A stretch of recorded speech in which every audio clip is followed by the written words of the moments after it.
Hindi niya maramdaman ang sarili niyang mga paa.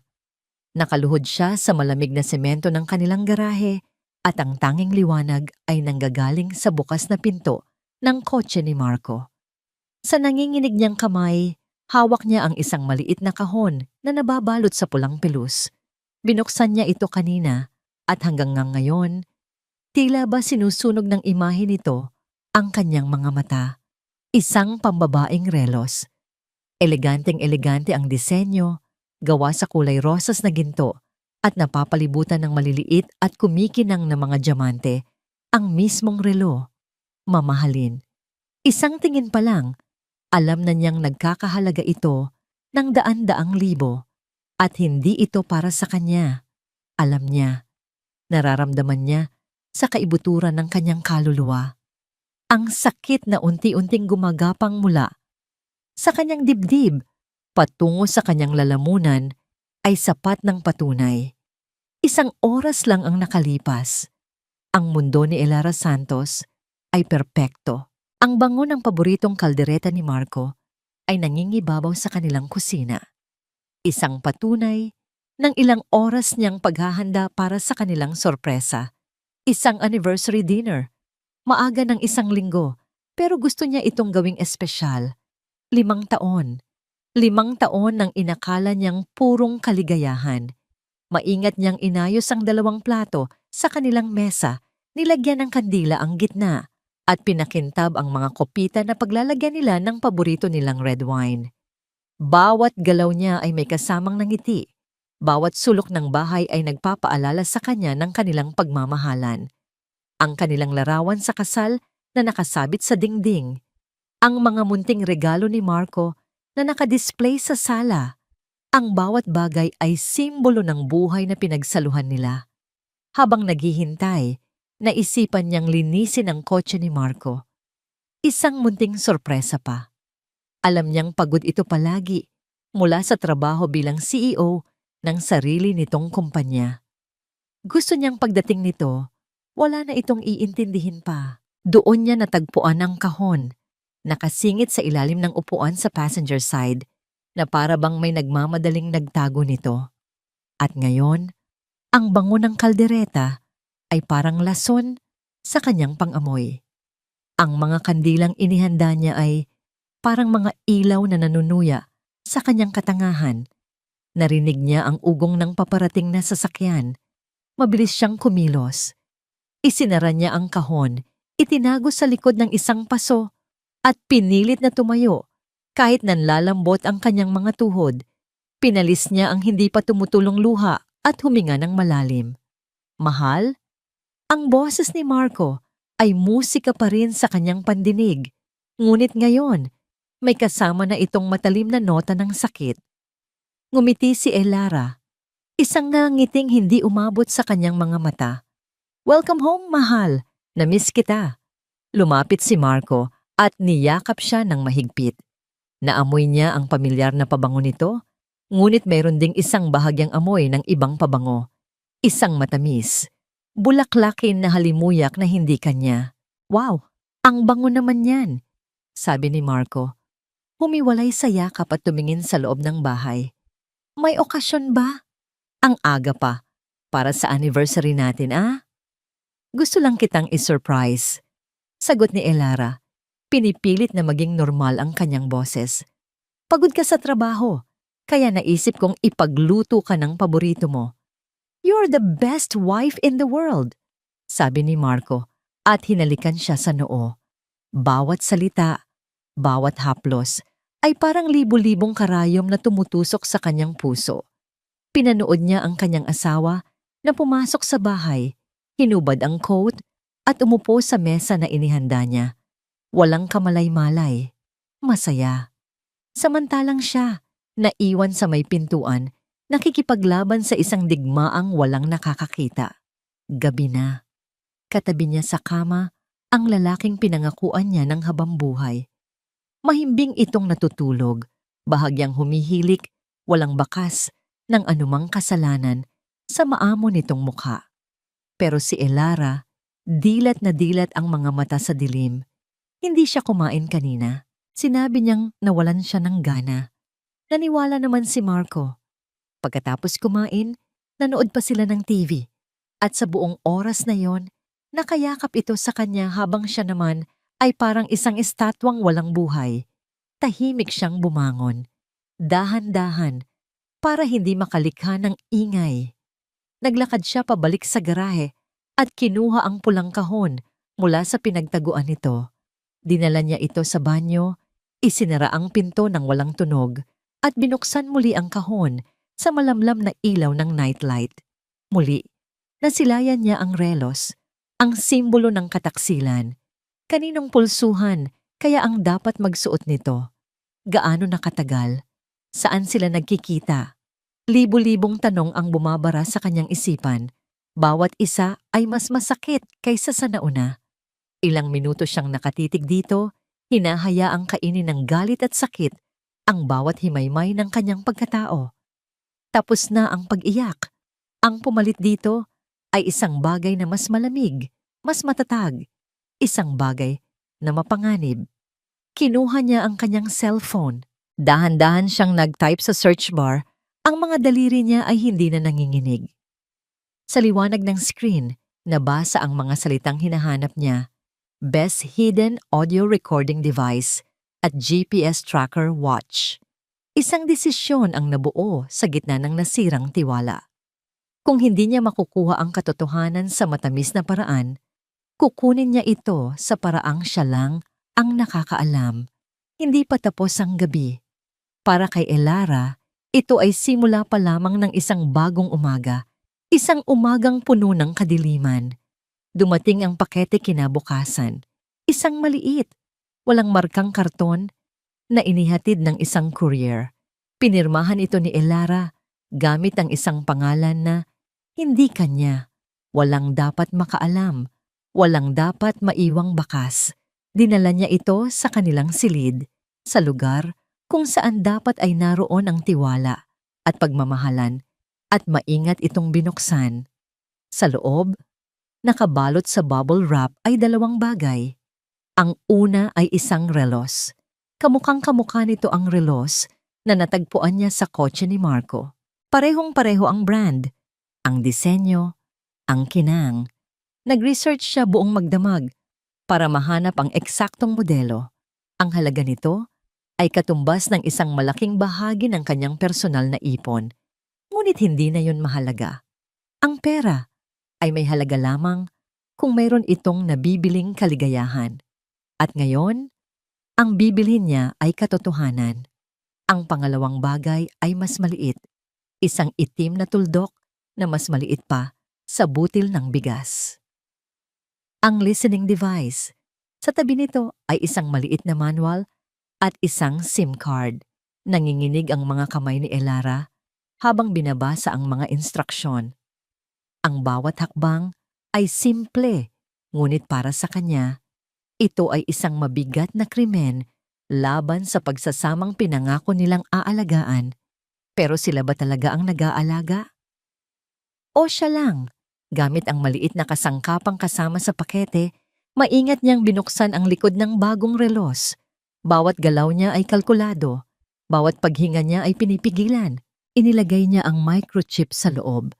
Isang itim na nunal sa gitna ng kumikinang na mekanismo. Isinara niya ito pabalik. Wala kang mapapansin. Perpekto. Isang magandang kasinungalingan. Hapon na nang maghanda siya para sa kanyang pag-arte. Muli, nagluto siya. Isang simpleng hapunan lang ngayon. Inihanda niya ang mesa. Ngunit ngayon, ang bawat galaw niya ay hindi na dahil sa pagmamahal. Ito ay bahagi na ng isang script. Isa siyang aktres sa sarili niyang trahedya. Pagdating ni Marco, sinalubong niya ito ng isang ngangiti. Isang ngangiting pinraktis niya ng maraming beses sa salamin. May sorpresa na naman ako. Biro ni Marco, pero may bahid ng pagtataka sa kanyang boses. Napansin siguro nito ang pagbabago sa kanya, gaano man kaliit. Hindi naman. Gusto ko lang na sabay tayong kumain, sagot ni Elara. Ang boses ay kalmado. Habang kumakain sila, ramdam ni Elara ang bawat segundo na lumilipas. Ang tunog ng kanilang mga kubyerto sa plato, ang pagkukwento ni Marco tungkol sa isang matagumpay na meeting sa kumpanya, ang pagngiti at pagtango niya sa mga tamang pagkakataon. Para siyang nanonood ng isang pelikula kung saan siya ang bida, pero iba ang may hawak ng kanyang kaluluwa. "Okay ka lang ba, mahal?" tanong ni Marco sa kalagitnaan ng kanilang pagkain. "Kanina ka pa tahimik." Ito na. Ito na ang pagkakataon niya. Huminga ng malalim si Elara bago kinuha ang isang maliit na paper bag sa tabi ng kanyang upuan. "Mayroon sana akong ibibigay sa'yo." Inabot niya ito kay Marco. Ang pagtataka sa mukha ng kanyang asawa ay napalitan ng interes. Binuksan nito ang paper bag at inilabas ang kahon ng relos. "Elara, ano to? Ang mahal nito," sabi ni Marco. Ang boses ay puno ng pagkamangha. Binuksan nito ang kahon at nakita ang relos na kumikinang sa ilalim ng ilaw ng kanilang chandelier. "Para sa'yo talaga yan," sabi ni Elara. Pinipilit na lagyan ng tamis ang kanyang boses. "Pero, bakit?" "Nakita ko kasi yung kapareha niyang pambabae sa isang magazine. Pagsisinungaling niya. Isang kasinungalingan na matagal na niyang binuo sa kanyang isipan. Naisip ko, ang ganda kung meron tayong couples watch. Iyon sana ang ireregalo ko sa sarili ko para sa anniversary natin. Kaya binili ko na ang para sa'yo para mauna ka na." Napatitig si Marco sa kanya. Pagkatapos ay sa relos. May bahid ng pagkalito sa kanyang mga mata, ngunit napalitan din ito ng saya. "Hindi mo kailangang gawin to, mahal. Pero, salamat. Ang ganda." Isinuot ni Marco ang relos sa kanyang pulsuhan. Tamang-tama ang sukat. Kumislap ito sa kanyang braso. Tumingin ito kay Elara at ngumiti ng malapad.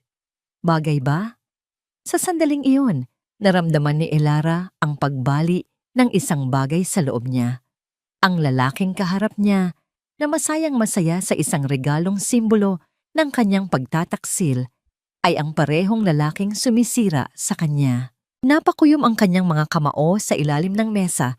Ang mga kuko niya ay bumaon sa kanyang palad. "Sobra," sagot niya, kasabay ng isang nangiting pilit. "Bagay na bagay sa'yo."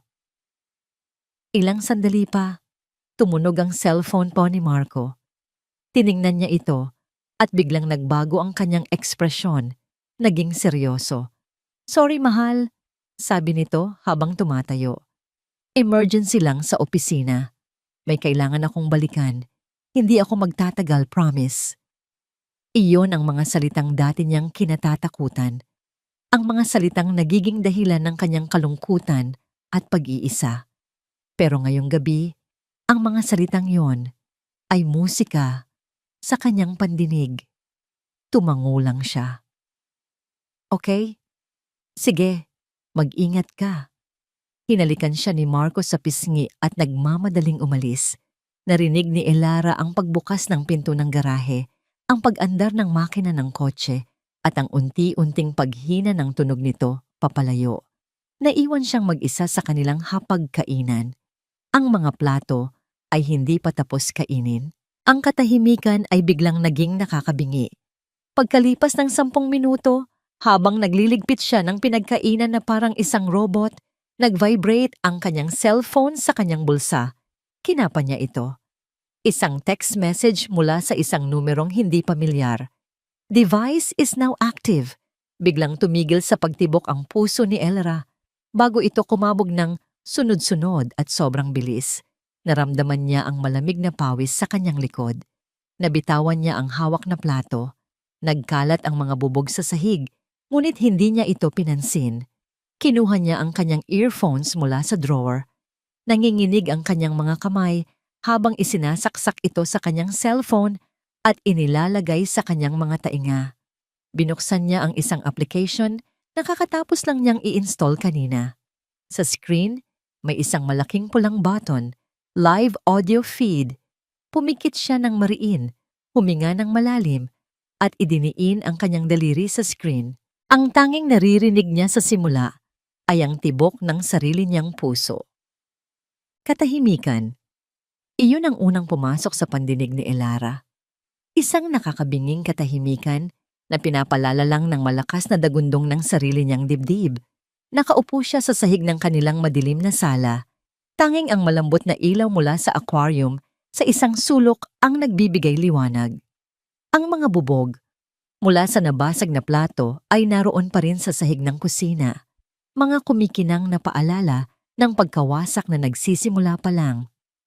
Pagkatapos ng ilang segundo, isang mahinang kaluskos ang narinig niya mula sa earphones.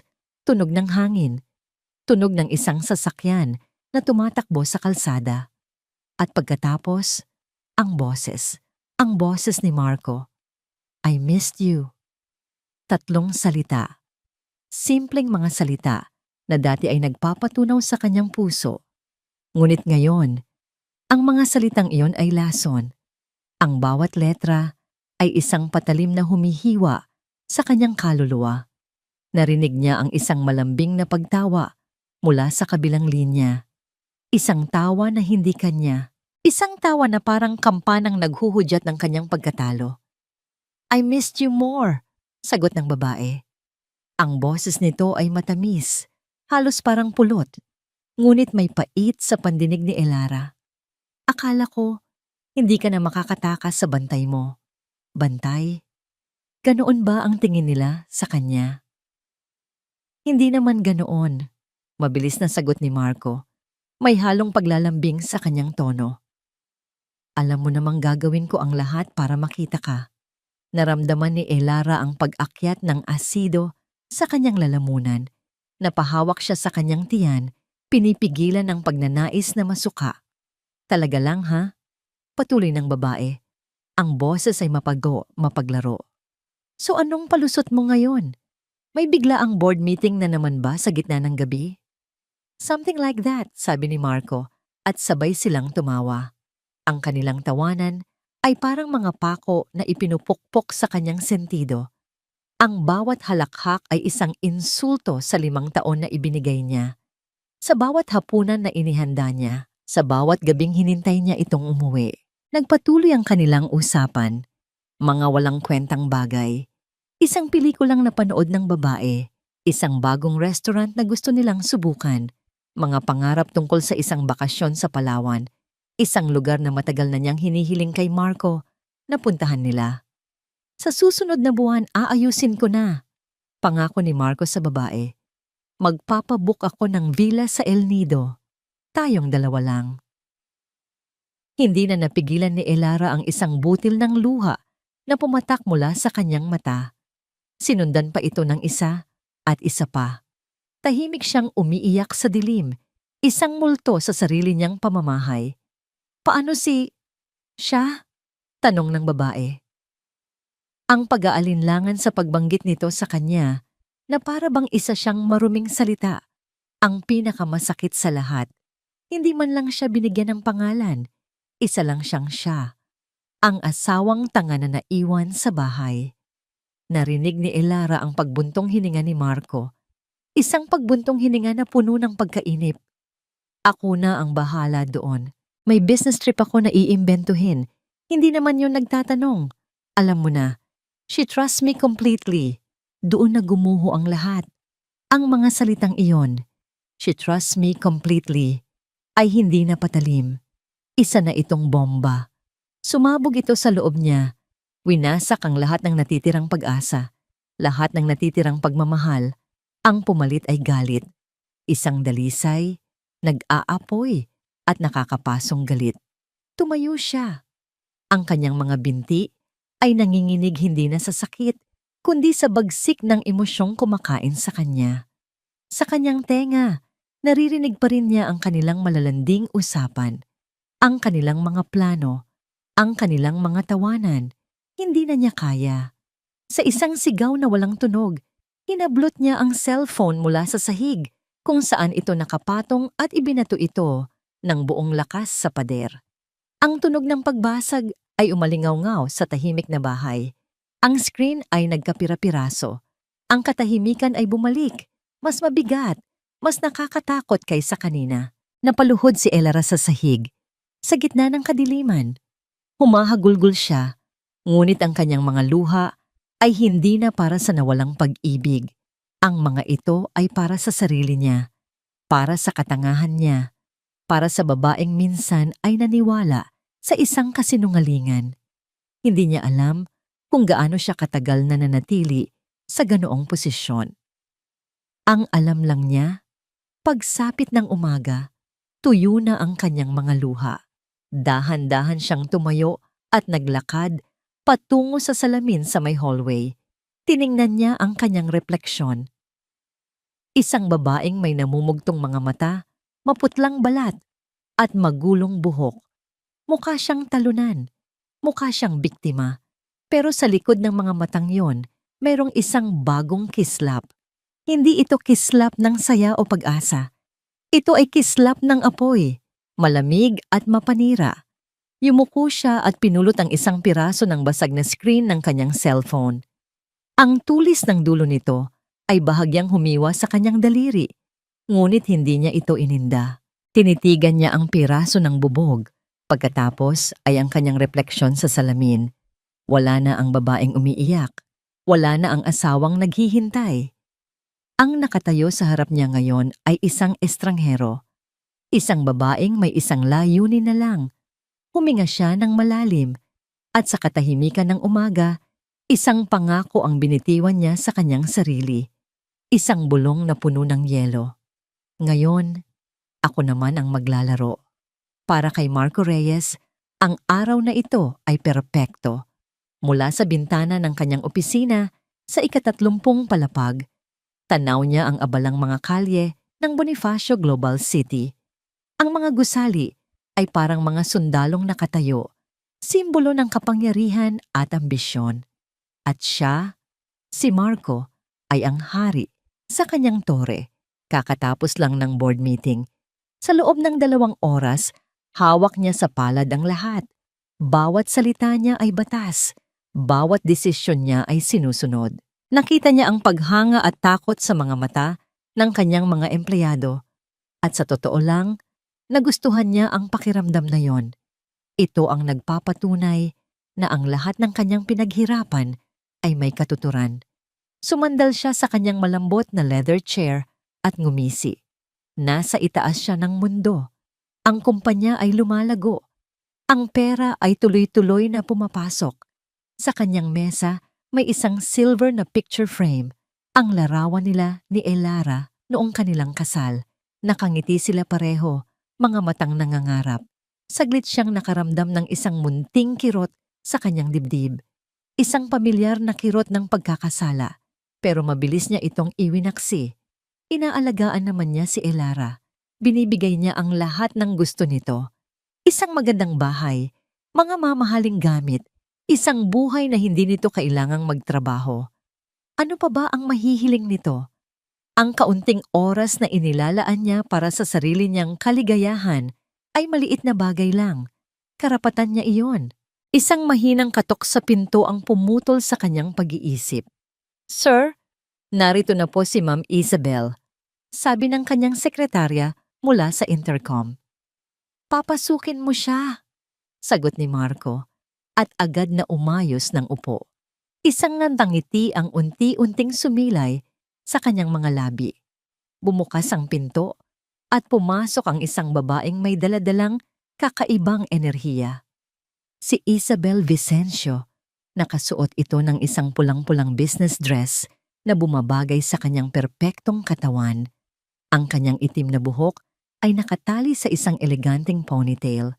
Ang kanyang mga mata ay matatalim, puno ng talino at pagnanasa. "Good morning, CEO," bati ni Isabel. Isinara ang pinto at nilock ito. "Isabel," sabi ni Marco. Ang kanyang boses ay mas malalim na ngayon. Tapos na ang meeting. Everything went smoothly. "Of course it did," sagot ni Isabel. Lumapit ito sa kanyang mesa at umupo sa gilid nito. Kaharap niya. "Ikaw pa ba?"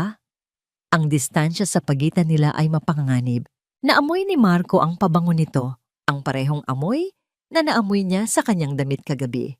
"May dala akong mga papeles na kailangan mong pirmahan. sabi ni Isabel, ngunit ang kanyang mga mata ay hindi nakatingin sa folder na dala niya. Nakatitig ito sa mga labi ni Marco. Hindi na nakapagpigil si Marco. Tumayo siya, lumapit kay Isabel at marahan itong hinalikan. Isang halik na nagsimula ng marahan, ngunit mabilis na naging mapusok. Isang halik na lasang panganib at ipinagbabawal na kaligayahan. Nang maghiwalay ang kanilang mga labi, napansin ni Isabel ang relo sa kanyang pulsuhan. Hinawakan nito ang kanyang kamay at tiningnan ito ng malapitan. Bago? Tanong nito. Isang mapanuksong na ngiti ang nasa kanyang labi. Maganda. Mukhang mamahalin. Regalo. May pagmamalaking sagot ni Marco. Mula sa asawa ko. Inaasahan niyang magagalit o magseselos si Isabel. Ngunit sa halip, mas lalo lang itong napangiti. Isang nanangiting may halong panunuya at tagumpay. How sweet of her, sabi nito. Hinaplos ang salamin ng relos. Wala siyang kaalam-alam. Ang reaksyon ni Isabel ang nagbigay kasiyahan kay Marco. Pakiramdam niya, napakagaling niyang maglaro. Hawak niya ang dalawang mundo sa magkaibang kamay. Kailangan ko nang tawagan si Elara, sabi ni Marco. Lumayo ng kaunti at kinuha ang kanyang cellphone para sabihing may late ako ng uwi. Tumangulang si Isabel, nanonood, na para bang isa siyang manonood ng isang dula. Nagring ang telepono ng ilang beses bago ito sagutin. Hello, mahal, sagot ni Elara sa kabilang linya. Mahal, sorry. Mukhang gagabihin na naman ako. Pagsisinungaling ni Marco, ang mga salita ay lumalabas sa kanyang bibig nang walang kahirap-hirap. Tambak ang trabaho. Bumabawi lang sa emergency meeting kagabi. Narinig niya ang katahimikan sa kabilang linya. Okay, sagot ni Elara. Ang boses nito ay medyo walang buhay. Siguro pagod lang, naisip ni Marco. O baka naman nagsisimula ng mainip. Normal lang yon. Babawi ako sa'yo sa weekend promise. Dagdag pa ni Marco. I love you. Okay, ulit ni Elara. Bago nito ibinaba ang tawag. Ibinaba ni Marco ang kanyang cellphone. Isang bahagyang kunot ang nasa kanyang noo. Medyo kakaiba ang kilos ni Elara nitong mga nakaraang araw. Tahimik. Malamig. Siguro kailangan lang nito ng atensyon. Bibilhan niya ito ng bagong alahas bukas. Yun naman lagi ang nakakapagpasaya dito. Nang ibaling niya ang kanyang tingin pabalik kay Isabel, nakatitig ito sa kanya ng may kakaibang ekspresyon. Lumapit itong muli, ipinulupot ang mga braso nito sa kanyang batok at bumulong sa kanyang tainga. Sigurado ka bang wala siyang anumang hinala? Natawa si Marco. Si Elara? Masyado niya akong mahal para pagdudahan. Talaga ba? Sabi ni Isabel, ang kanyang hininga ay mainit sa leeg ni Marco. Ang asawa mo, parang masyado siyang perpekto para maging totoo. Ang mga salitang iyon ay tumatak sa isipan ni Marco. Ipinilig niya ang kanyang ulo, tinataboy ang ideya. Imposible. Kilala niya si Elara. Ngunit habang niyayakap niya si Isabel, isang maliit na butil ng pagdududa ang itinanim sa kanyang isipan. Isang butil na hindi niya namalayang mag-uugat at lalaki sa mga susunod na araw. Ang mundo ni Elara ay lumiit. Umikot na lang ito sa dalawang bagay, sa pagpapanggap sa umaga at sa pakikinig sa gabi. Ang cellphone na ibinato niya sa pader ay pinalitan na niya ng bago. Isang simpleng modelo na ang tanging silbi ay ang maging bintana niya sa madilim na sikreto ni Marco. Ang bawat araw ay isang maingat na isinulat na dula. Sa umaga, siya pa rin ang mapagmahal na asawa. Ipagtitimpla niya ng kape si Marco. Ihahanda niya ang damit nito. Ihahatid niya ito sa pinto na may kasamang halik at matamis na paalala. Mag-ingat ka. I love you. Ngunit sa sandaling marinig niya ang pag-alis ng kotse nito, ang maskara ay nalalaglag. Ang mga ngangiti ay naglalaho. Ang init sa kanyang mga mata ay napapalitan ng lamig ng yelo. Ang buong kabahayan ay nagiging kanyang command center. Umupo siya sa harap ng kanyang laptop. Ang earphones ay laging nakasalang. Ang live audio feed ay palaging bukas sa isang tabi ng screen. Natutunan na niyang i-record ang bawat pag-uusap para mabalikan. Nalaman niya ang kanilang mga kalokohan, ang mga tanghalian na ginagawang client meetings, ang mga hapon sa isang coffee shop na malapit sa opisina ni Isabel, ang mga gabi kung saan biglang nagkakaroon ng emergency. Si Marco, kabisado na niya ang schedule nila. Mas kabisado pa niya kaysa sa kanila mismo. At sa kaalamang yon, natagpuan niya ang isang bagong uri ng kapangyarihan. Isang kapangyarihang maghasik ng lagim. Isang hapon, habang naglilinis ng mga halaman, narinig niya sa audio feed ang plano nila. Mesa restaurant mamayang 7 p.m., sabi ni Isabel. Para ma-celebrate natin yung bagong deal. Perfect, sagot ni Marco. Magpapaalam ako. Sasabihin kong may dinner meeting with investors. Isang malamig na ngiti ang sumilay sa labi ni Elera. Investors, huh? Kinagabihan, eksaktong 7:30, habang nai-imagine niya ang dalawa na masayang nag-uusap at nagtatawanan sa kanilang mesa, kinuha ni Elera ang kanyang telepono at tinawagan si Marco. Sinagot ito ni Marco pagkatapos ng ilang ring. Hello, mahal? May ingay sa background.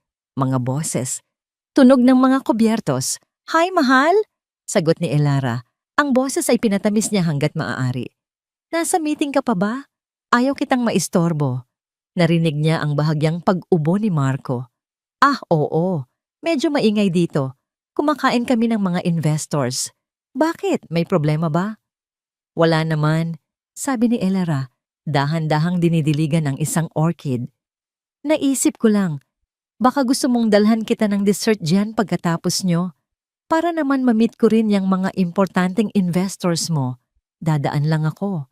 Nagkaroon ng ilang segundong katahimikan sa kabilang linya. Narinig ni Elera ang isang mahinang bulong mula sa boses ni Isabel. Sino yan? Ah, wag na mahal. Mabilis na sagot ni Marco. Ang boses ay may bahid na ng kaba. Matatagalan pa kami. Umuwi ka na lang pagkatapos. Promise, babawi ako. Sigurado ka? Tanong ni Elera. Ang boses ay puno ng pag-aalala kunwari. Okay. Sige, ingat kayo dyan. Enjoy your meeting. Ibinaba niya ang tawag. Naramdaman niya ang isang kakatwang kasiyahan. Hindi ito kaligayahan. Ito ay ang lamig ng paghihiganti. Alam niyang sa mga sandaling iyon, nasira niya ang kanilang perpektong gabi. Naitanim niya ang isang butil ng takot. Hindi pa siya tapos. Kinabukasan, habang nagbabasa ng balita online, nakakita siya ng isang artikulo. Ang pamagat? Pagbagsak ng isang tech giant. CEO. Sinira ng sariling iskandalo. Kinopya niya ang link. Ipinadala niya ito kay Marco sa pamamagitan ng text message. Nilagyan niya ito ng caption. Nakakatakot naman to, mahal. Mabuti na lang hindi ka ganyan. I'm so proud of you. Hindi nag-reply si Marco, pero alam ni Elera na nabasa niya ito. Nai-imagine niya ang pagbabago ng kulay sa mukha nito, ang malamig na pawis sa kanyang noo. Ngunit habang tumatagal, ang kanyang galit ay hindi na lang nakasentro kay Marco. Nagsimula siyang magtanong, sino ba talaga itong si Isabel Vicencio? Nagsimula siyang mag-imbestiga. Binuksan niya ang kanyang laptop at hinanap ang pangalan nito. Social media, LinkedIn, company website. Lumabas ang isang perpektong imahe.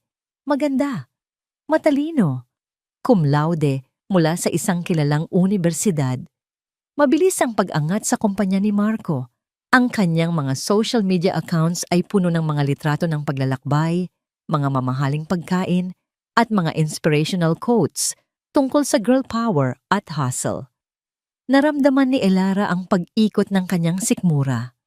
Isang wad, isang ahas na nagbabalat kayong anghel, isang gabi. Dahil hindi siya makatulog, binalikan niya ang mga lumang audio recordings. Pinapakinggan niya ang bawat isa. Hinahanap ang anumang detalye na maaaring nakaligtaan niya. May isang recording mula 3 araw na ang nakalipas. Ito yung pag-uusap nila pagkatapos umalis ni Marco sa opisina. Ang usapan ay tipikal. Mga halik, mga pangako, mga bulungan.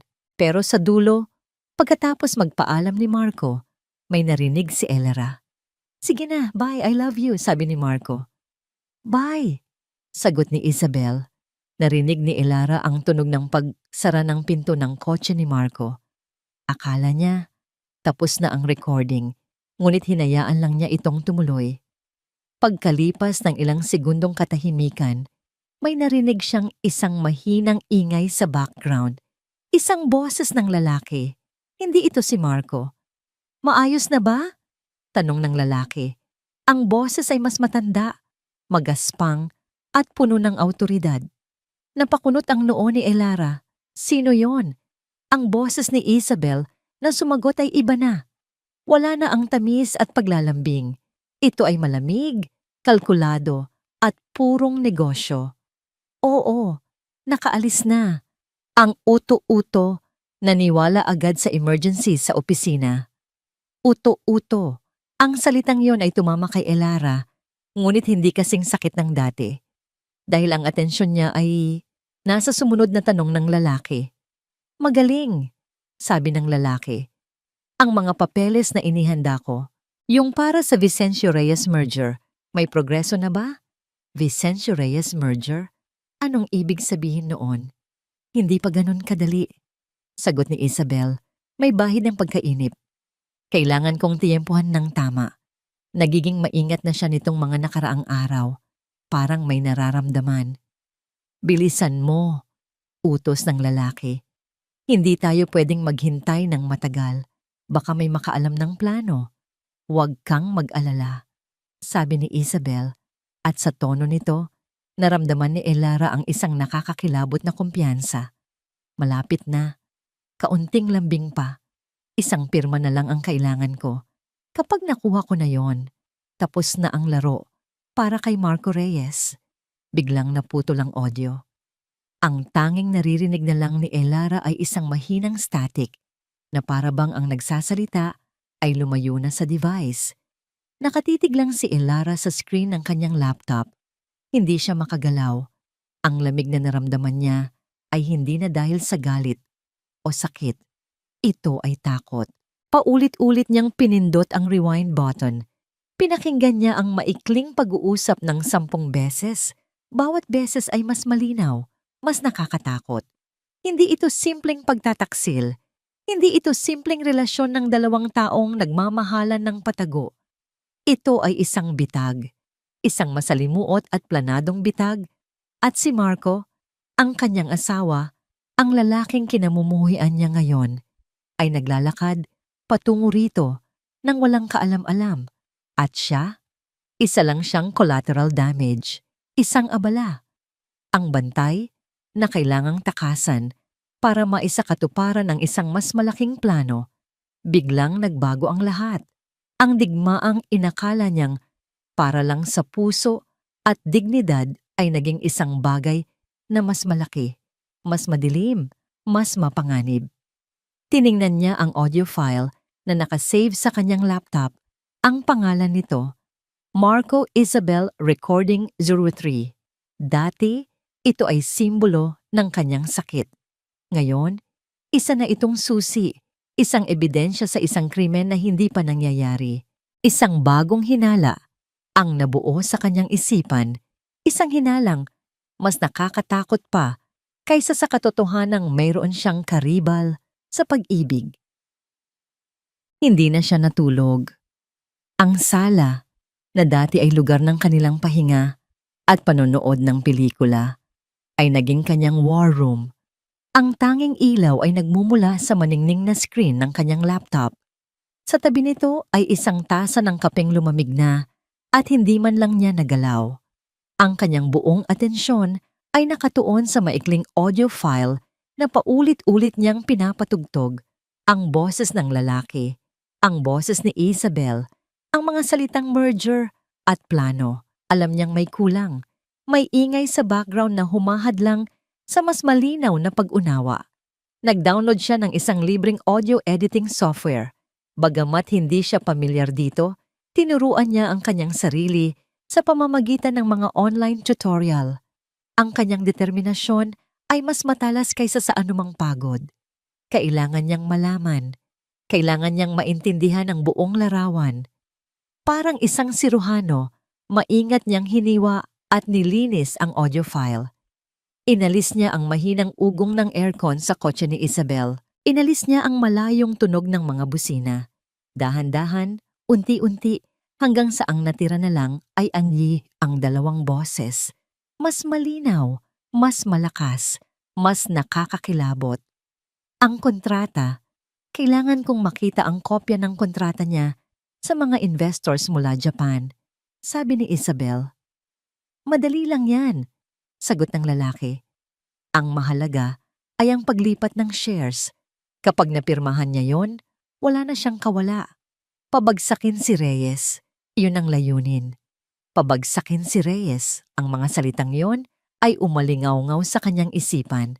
Hindi ito simpleng kompetisyon sa negosyo. Ang paraan ng pagkakasabi nito ay personal, puno ng galit. Biglang tumama sa kanya ang isang katotohanan. Isang katotohanang masakit tanggapin. Si Isabel. Hindi nito mahal si Marco. Walang pag-ibig sa boses nito kapag kausap ang lalaking yon. Ang lahat ng tamis, lahat ng lambing na naririnig niya kapag kasama nito si Marco ay isang pag-arte. Isang perpektong pagganap. Parang siyang nalunod at biglang itinulak pabalik sa ibabaw para lang makita na hindi pala simpleng alon ang kalaban niya, kundi isang dambuhalang pating. Napatingin siya sa kanilang wedding photo na nakapatong sa isang side table. Ang masayang nangiti ni Marco, ang puno ng pag-asang nangiti niya. Ang lahat ng yon ay isang malaking kasinungalingan. Pero ngayon, ang kasinungalingan ay mayroon ng mas maraming layer. Hindi lang siya ang niloloko, maging si Marco, ang manloloko, ay isa ring biktima. Ang galit na nararamdaman niya para sa kanyang asawa ay hindi nawala. Ngunit ngayon, nahaluan na ito ng ibang emosyon. Isang bagay na hindi niya maipaliwanag. Awa?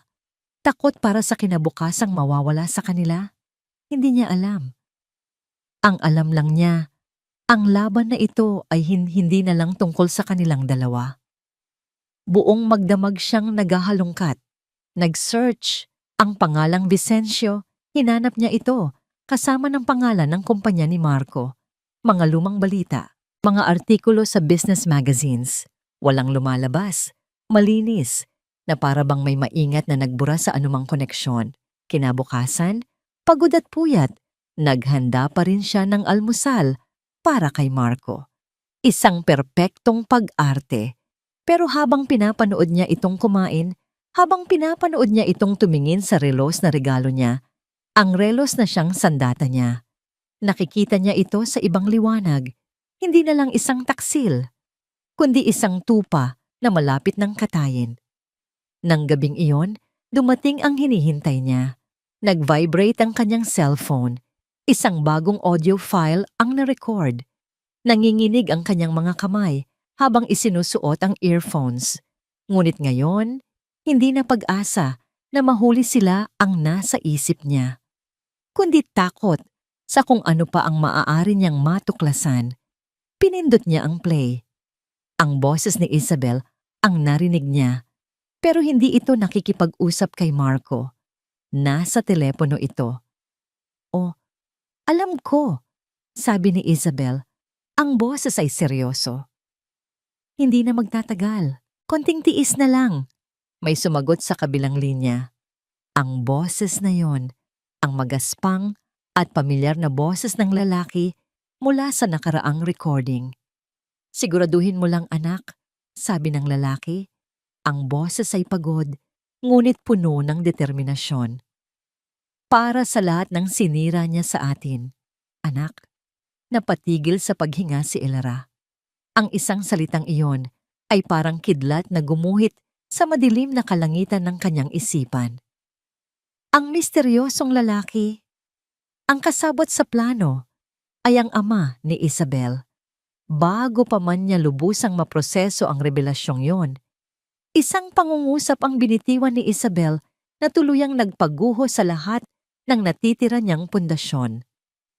"Huwag kayong mag-alala pa," sagot ni Isabel, at sa unang pagkakataon, narinig ni Elara ang tunay na emosyon sa boses nito, isang emosyong mas malamig pa sa yelo, mas matalas pa sa bubog.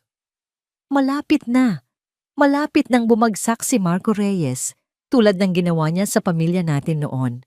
Naputol ang tawag, katahimikan.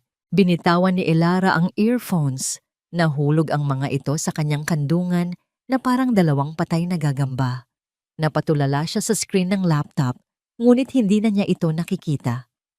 Ang tanging nakikita niya ay ang mga salitang nagliliyab sa kanyang isipan, tulad ng ginawa niya sa pamilya natin noon. Paulit-ulit, paulit-ulit. Ang pangalang Vicencio ay biglang nagkaroon ng bigat, ng kasaysayan, ng dugo. Ito pala ang dahilan. Ang lahat ng ito, ang pag-akit kay Marco, ang pagtataksil, ang masalimuot na plano sa negosyo, ay hindi lang para sa pera o kapangyarihan. Ito ay paghihiganti, isang personal na paghihiganti. Napahawak si Elara sa kanyang dibdib. Hindi na siya makahinga ng maayos. Ang hangin sa silid ay biglang naging sobrang bigat na para bang ninanakaw nito ang lahat ng oxygen. Ang asawa niya, ang lalaking minahal niya, ang lalaking nanlokos sa kanya. Mayroon pala itong isang nakaraan na hindi niya kailanman nalaman. Isang nakaraang bumabalik ngayon para singilin siya. At si Isabel, hindi lang siya isang kabit. Hindi lang siya isang oportunista. Isa siyang anak na naghihiganti para sa kanyang pamilya. Ang kanyang bawat kilos ay may mas malalim na dahilan, mas mapanganib. Biglang naramdaman ni Elara na siya ay isang dayuhan sa sarili niyang buhay. Isang extra sa isang pelikulang hindi niya alam ang pamagat. Nakatayo siya sa gitna ng isang digmaan na nagsimula bago pa man niya makilala si Marco. Ang kanyang maliit na plano ng paghihiganti, ang relos, ang pakikinig, ay parang larong pambata kumpara sa nakalatag na katotohanan. Tiningnan niyang muli ang larawan nila ni Marco. Sino ba talaga ang lalaking pinakasalan niya? Ano ang mga kasalanang itinago nito sa likod ng kanyang mga ngiti at mamahaling regalo? Ang galit niya kay Marco ay naroon pa rin. Ngunit ngayon, nababalutan na ito ng isang bagong emosyon. Takot. Isang matinding takot, hindi lang para sa kanyang sarili, kundi para sa buong mundong ginagalawan niya. Isang mundong binuo pala sa pundasyon ng mga kasinungalingan. Hawak niya ang katotohanan. Isang katotohanang kayang magwasak sa dalawang tao. Ang lalaking nanakit sa kanya at ang babaeng gustong sumira dito. Nasa gitna siya. At sa unang pagkakataon, hindi na niya alam kung sino ang tunay na kaaway. Ang katahimikan sa kanilang sala ay nabasag lang ng mahinang pag-type ni Elara sa kanyang keyboard. Ang kanyang mga mata ay nanunuyo at nananakit dahil sa magdamag na pagpupuyat, ngunit hindi niya ito alintana. Ang kanyang buong pagkatao ay nakatuon sa paghahanap, ang pangalang Vicencio at ang nakaraan ni Marco. Noong una, wala siyang makita. Ang mga simpleng search ay nagbibigay lang ng resulta tungkol kay Isabel at sa kasalukuyan nitong posisyon sa kumpanya. Ngunit hindi siya sumuko. Mas malalim ang kanyang hinukay. Mga digital archives ng mga lumang business journals, mga nakatagong artikulo, mga anino ng nakaraan. At doon, sa isang halos 10 taon ng artikulo, mula sa isang hindi na gaanong kilalang pahayagan, natagpuan niya ang unang piraso ng puzzle. Ang headline, Reyes Vicencio Innovations, ang bagong pag-asa ng tech industry. Sa ilalim nito ay isang kupas na litrato, isang batang-bata pang Marco, nakangiti ng malapad. Katabi ang isang mas matandang lalaki na may mabait na mga mata. Ang caption, Mga kasosyong sina Marco Reyes at Alberto Vicencio, positibo sa hinaharap ng kanilang bagong kumpanya. Alberto Vicencio, ang ama ni Isabel, naramdaman ni Elara ang panlalamig ng kanyang mga kamay. Ipinagpatuloy niya ang paghahanap gamit ang bagong pangalan. Ang mga sumunod na artikulong nakita niya ay parang mga kabanata ng isang trahedya. Kontrobersya sa Reyes Vicencio. Reyes, inakusahan ng pandaraya ang kasosyo. Pagbagsak ng RVA Vicencio niloko ng sariling partner. Alberto Vicencio, nag-file ng bankruptcy.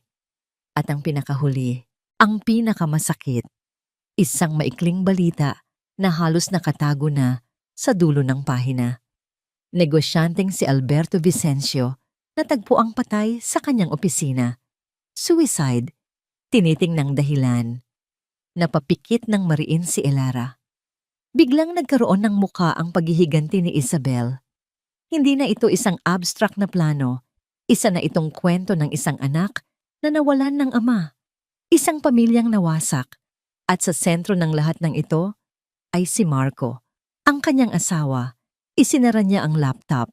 Ang ingay ng pag-click nito ay parang putok ng baril sa katahimikan ng gabi. Dahan-dahan siyang tumayo at naglakad papasok sa kanilang silid.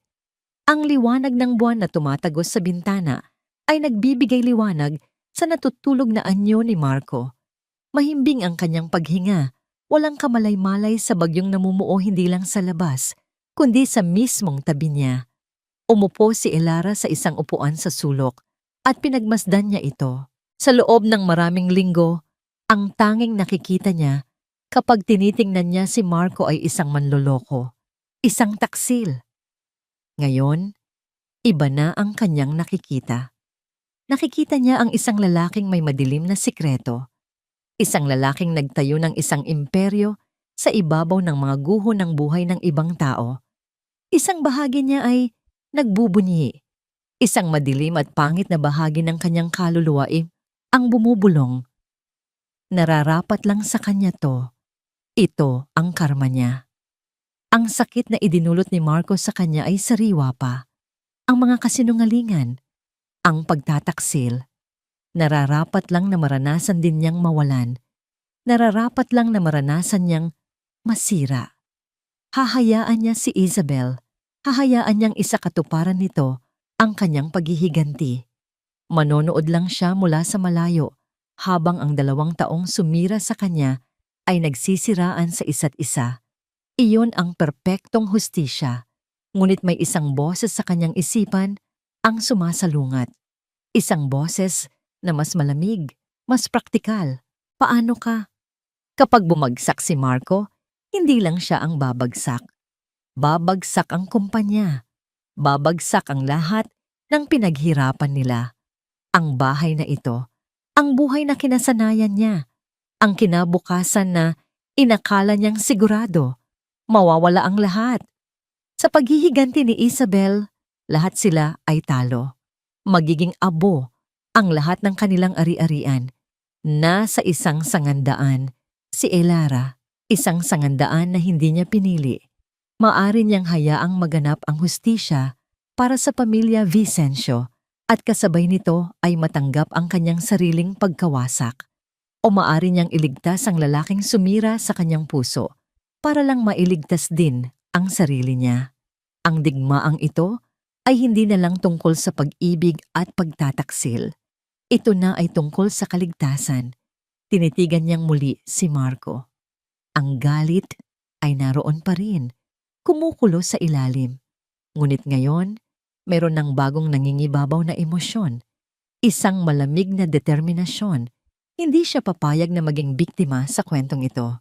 Hindi na. Kung may babagsak, hindi ito siya. Kung may matatalo, hindi ito siya. Tapos na ang panahon ng pag-iyak. Tapos na ang panahon ng pagiging anino. Kailangan niyang kumilos. Kailangan niyang pangunahan ang laro. Ang tunay na kaaway ay hindi na lang ang kanyang taksil na asawa. Ang tunay na kaaway ay ang babaeng may hawak ng bombang sasabog anumang oras. At nakaupo silang lahat sa ibabaw nito. Hindi niya namalayan ang oras. Ang liwanag ng buwan ay napalitan na ng unang sinag ng araw. Biglang gumalaw si Marco. Dahan-dahan itong nagmulat ng mata, inaantok pa. Ang unang nakita nito ay si Elara, nakaupo sa dilim, nakatitig sa kanya. Napakunot ang noo ni Marco. Mahal? Anong ginagawa mo yung mumodi dyan? Okay ka lang ba? Hindi sumagot si Elara sa tanong nito. Sa halip, pagkatapos ng mahabang katahimikan, isang tanong ang lumabas sa kanyang bibig. Ang kanyang boses ay walang emosyon, matatag, at kasing talim ng isang patalim. Marco, sabi niya, ang bawat salita ay mabigat. May naalala ka pa ba sa pangalang Vicencio? Ang pangalang Vicencio ay parang isang multo. Isang multong matagal nang ibinaon ni Marco sa pinakamalalim na hukay ng kanyang alaala. Isang multong hindi niya inaasahang babangon muli at lalong hindi mula sa bibig ng kanyang asawa. Sa isang iglap, ang antok ni Marco ay ganap na nawala. Napalitan ito ng isang matinding kaba na gumapang sa kanyang buong sistema. Umupo siya sa kama, ang kumot ay nahulog sa kanyang kandungan. Saan mo narinig ang pangalang yan? Tanong niya. Pinipilit na maging kalmado ang kanyang boses, ngunit may bahid ng panginginig na hindi niya maitago. Ang mga mata ni Elara sa dilim ay hindi kumukurap. Malamig, mapagmasid. Nakita ko lang sa isang lumang business article online. Pagsisinungaling nito, isang kasinungalingang napakakinis at napakatalim. Partner mo raw dati? Hindi mo man lang naikwento. Huminga ng maluwag si Marco, ngunit panandalian lang. Ang paraan ng pagtatanong ni Elara ay hindi simpleng pag-uusisa. Mayroon itong bigat, mayroon itong layunin. Ang Elara na kaharap niya ngayon ay hindi ang kanyang asawa. Isa itong hukom. Ah, iyon ba? Sabi niya. Pilit na tumawa. Matagal na yon, mahal. Isang maliit na startup company na hindi nagtagumpay. Wala nang dapat pag-usapan pa. Talaga ba? Sagot ni Elara, hindi pa rin gumagalaw mula sa kanyang upuan. Dahil ang nabasa ko, medyo malaki ang naging epekto nito sa pamilya niya. Ang bawat salita ni Elara ay parang isang sampal, na puno ng tensyon ang silid. Alam ni Marco na nagsisinungaling siya, at alam niyang alam ni Elara na nagsisinungaling siya. Ang kanilang perpektong pagsasama ay biglang naging isang larangan ng digmaan. Tumayo si Marco. Kailangan niyang makatakas sa mga matang yon. Maghahanda na ako para sa trabaho. Sabi niya, umiiwas ng tingin. Ngunit ang tanong ni Elara ay sumunod sa kanya na parang anino. Nagsimula siyang magduda sa lahat ng bagay. Ang biglaang pagiging tahimik ni Elara, ang mga kakaibang tingin, ang mga text message na may dobleng kahulugan. Ang lahat ay biglang nagkaroon ng koneksyon sa kanyang isipan. Sa opisina, hindi siya mapakali. Sinubukan niyang tawagan si Isabel. Marco, napatawag ka. Sagot nito. Isabel, nabanggit ba ni Elara sa'yo ang apelyido mo, ang pangalang Vicencio? Diretsong tanong niya. Narinig niya ang maikling pagtawa ni Isabel. Ano? Hindi. Bakit naman niya babanggitin? Kilala ba niya ako? Ang sagot ni Isabel ay perpekto. Masyadong perpekto. Biglang naalala ni Marco ang sinabi nito noon.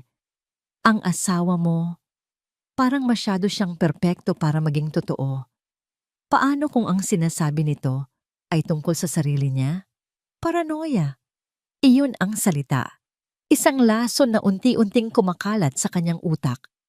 Tinitigan niya ang relos sa kanyang pulsuhan. Ang regalong ibinigay ni Elara. Ang relos na kamukhang-kamukha ng relos na nakita niya sa gamit ni Isabel noon. Ang relos na bigla na lang nawala at hindi na niya muling nakita. Posible kaya? Hindi. Imposible. Masyadong mabait si Elara para gawin iyon. Masyado siyang simple, ngunit ang pagdududa ay nakatanim na. Nang gabing iyon, umuwi siya ng maaga. Naabutan niya si Elara sa maliit nitong home office, nakaupo sa harap ng laptop.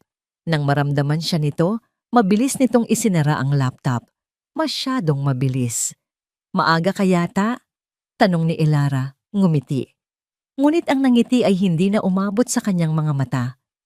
Wala lang. Gusto lang kitang makasama. Sagot ni Marco, pinagmamasdan ang bawat kilos nito. Kinabukasan, habang nasa banyo si Elara, ginawa ni Marco ang isang bagay na hindi niya kailanman inakalang gagawin niya. Pumasok siya sa opisina nito. Binuksan niya ang mga drawer. Naghalungkat siya. Sa ilalim ng isang tumpok ng mga lumang magazine, nakita niya ang isang resibo. Resibo mula sa isang sikat na jewelry store. Ang petsa. 2 araw, pagkatapos niyang matanggap ang relos, ang nakasulat, 1 pirasong brand name men's chronograph watch. Ang presyo ay nakakagulat. Ngunit hindi iyon ang nakakuha ng kanyang atensyon. Sa ibaba, may isa pang item. Specialty Electronics Repair and Installation Service. Nanlamig ang buong katawan ni Marco. Ano ang ipinarepair ni Elara na electronics? Tiningnan niyang muli ang relos sa kanyang pulsuhan. Bigla, ang bigat nito ay parang isang posas. Dinala niya ang kanyang takot at pagdududa sa nag-iisang lugar na alam niyang makakatulong sa kanya. Isang maliit na watch repair shop sa isang eskinita sa Makati. Pag-aari ng isang matandang lalaki na kilala sa pagiging eksperto sa mga komplikadong mekanismo. Pakicheck lang po kung may sira, sabi ni Marco sa relohero. Pilit na pinapakalma ang kanyang sarili. Kinuha ng matanda ang relos, tiningnan ito sa ilalim ng isang magnifying lamp at binuksan ang likod nito gamit ang mga espesyal na kasangkapan. Ilang minuto itong tumahimik, pinag-aaralan ng loob. Tumingala ang relohero. Ang kanyang mga mata ay puno ng pagtataka at pag-aalala. Tumingin ito kay Marco. Sir, sabi ng matanda, dahan-dahan. Bukod sa mekanismo nito, may kakaibang microchip sa loob. Sa sandaling iyon, gumuho ang lahat. Ang sahig sa ilalim ng kanyang mga paa. Ang hangin sa kanyang baga. Ang tiwala, ang pag-ibig. Ang buong pundasyon ng kanyang perpektong mundo ay gumuho at naging alabok. Hindi siya niloloko ni Elara. Hinuhuli siya nito. Walang luha.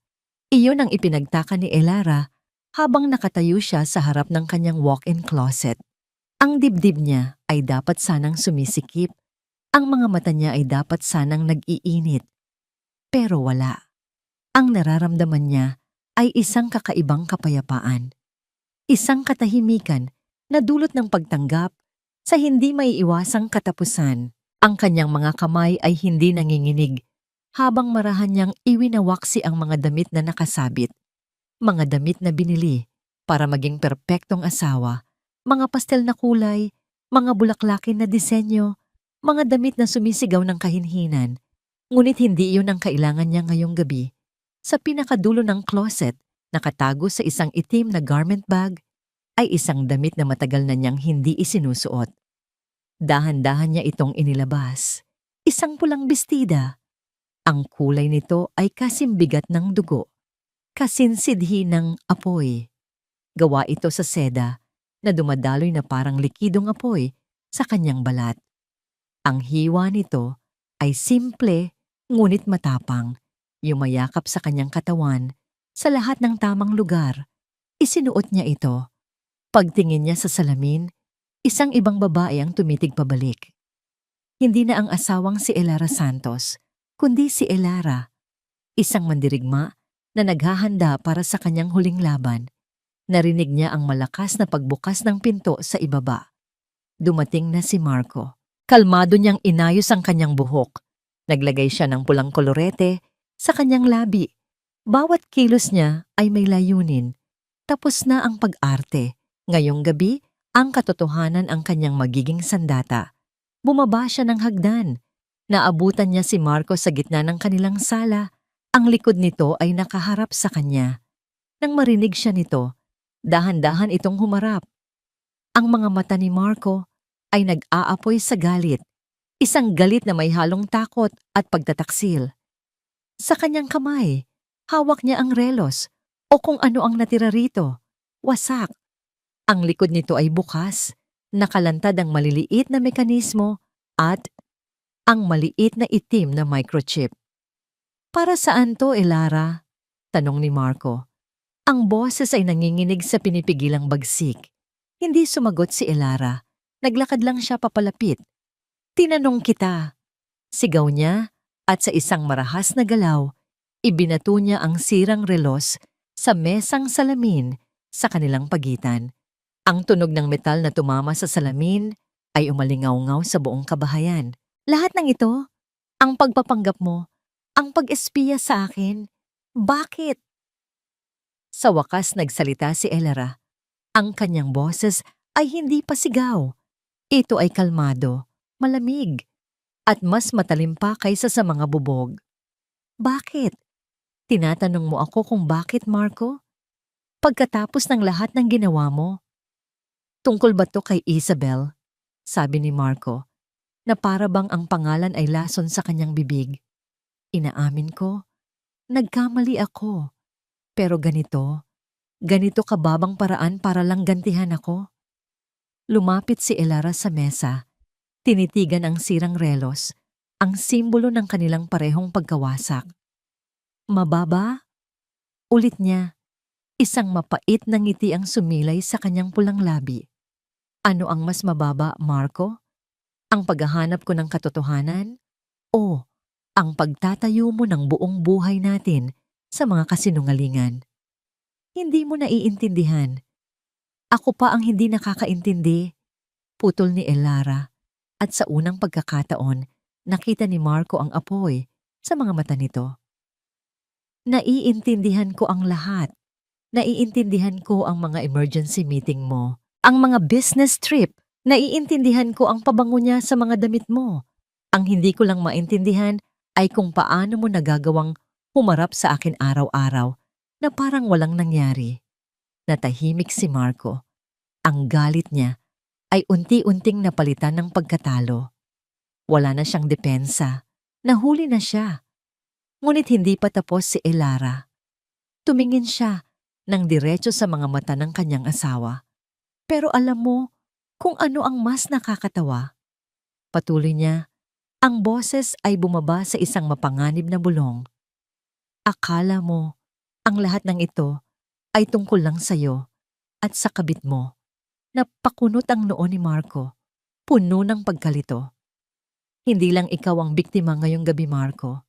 Sa mga salitang yon, naramdaman ni Marco ang isang bagong uri ng takot. Isang takot na mas malalim kaysa sa pagkakabunyag ng kanyang pagtataksil. Kinuha ni Elara ang kanyang maliit na pulang clutch bag mula sa sofa. Naglakad siya patungo sa pinto. Saan ka pupunta? Tanong ni Marco. Ang boses ay desperado na. Humarap si Elara. Ang kanyang mukha ay isang perpektong maskara ng kalmadong determinasyon. Sa party, sagot niya. Ang ika-10 anibersaryo ng kumpanya mo, ang gabi ng iyong tagumpay. Hindi ko pwedeng palampasin yon. At umalis siya. Iniwan si Marco na nakatayo sa gitna ng kanilang nasirang sala. Napapaligiran ng mga anino ng kanyang mga kasalanan.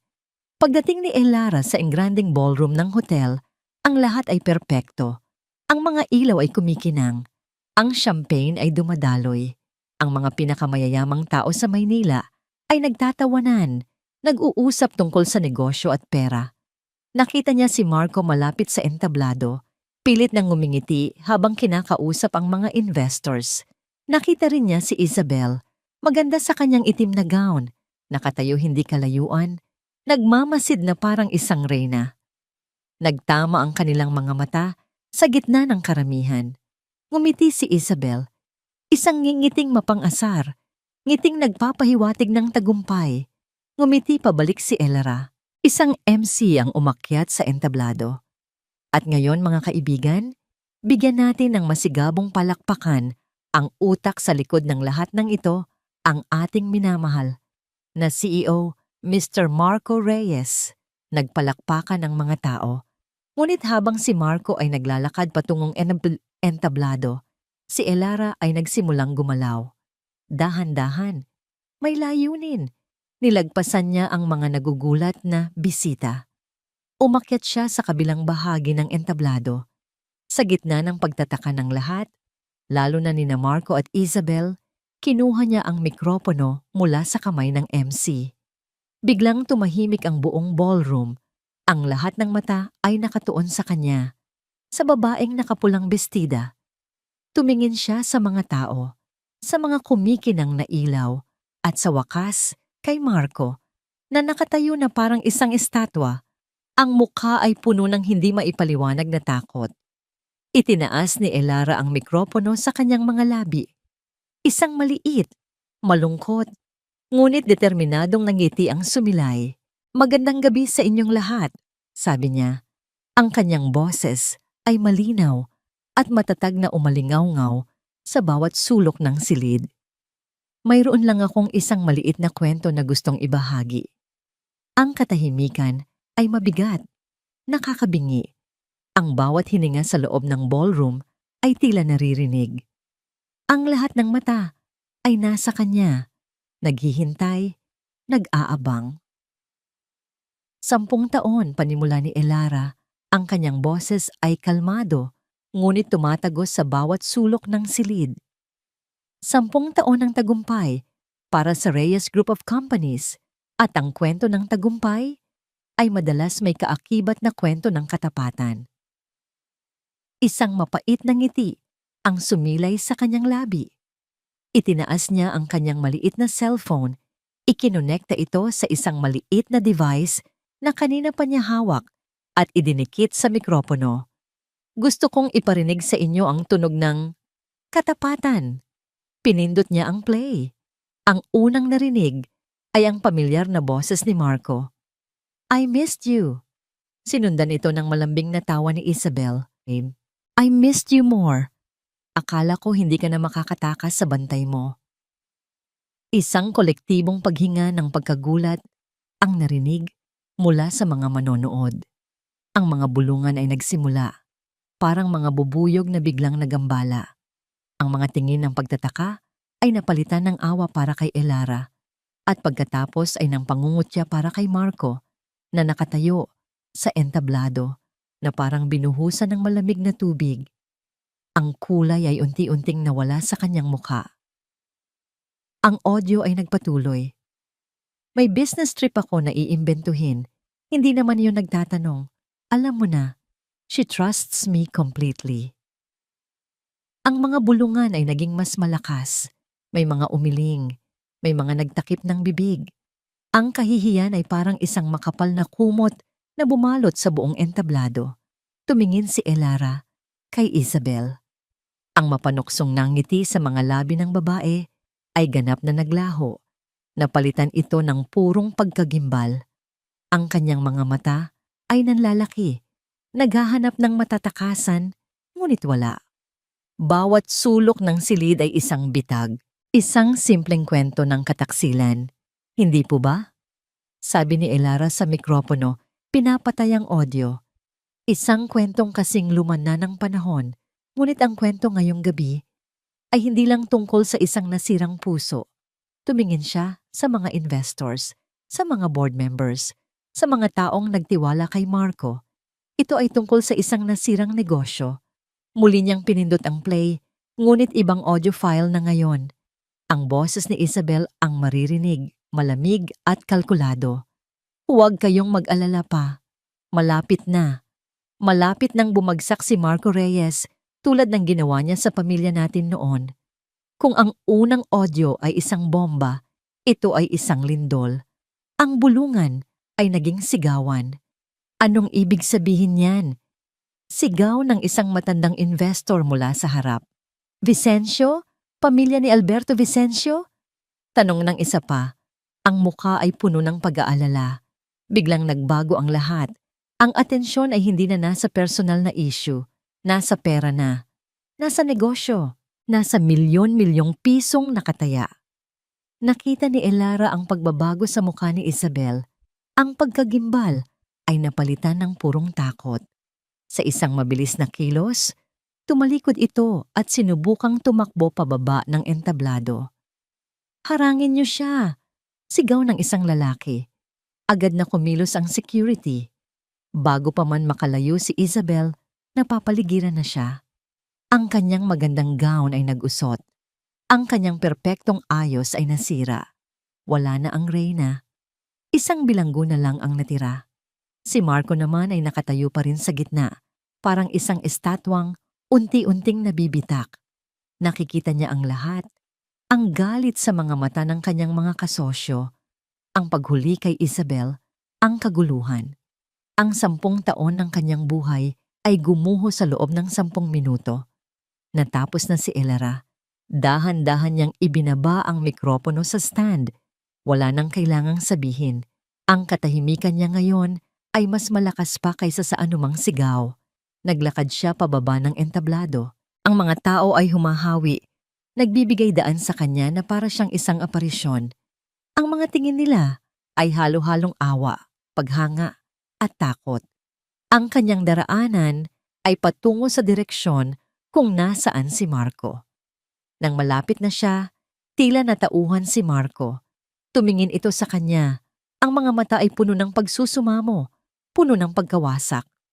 Nakita niya ang lahat sa mga matang yon. Ang pagsisisi, ang sakit, ang katotohanang nawala na sa kanya ang lahat dahil sa 2 babaeng pareho niyang niloko. Ngunit si Elara ay hindi tumigil. Nilagpasan niya ito. Hindi niya ito tiningnan. Hindi niya ito binigyan ng kahit isang sulyap. Nilagpasan niya ito na parang hindi niya ito kilala, na parang isa lang itong estranghero na nakatayo sa gitna ng sarili nitong impyerno.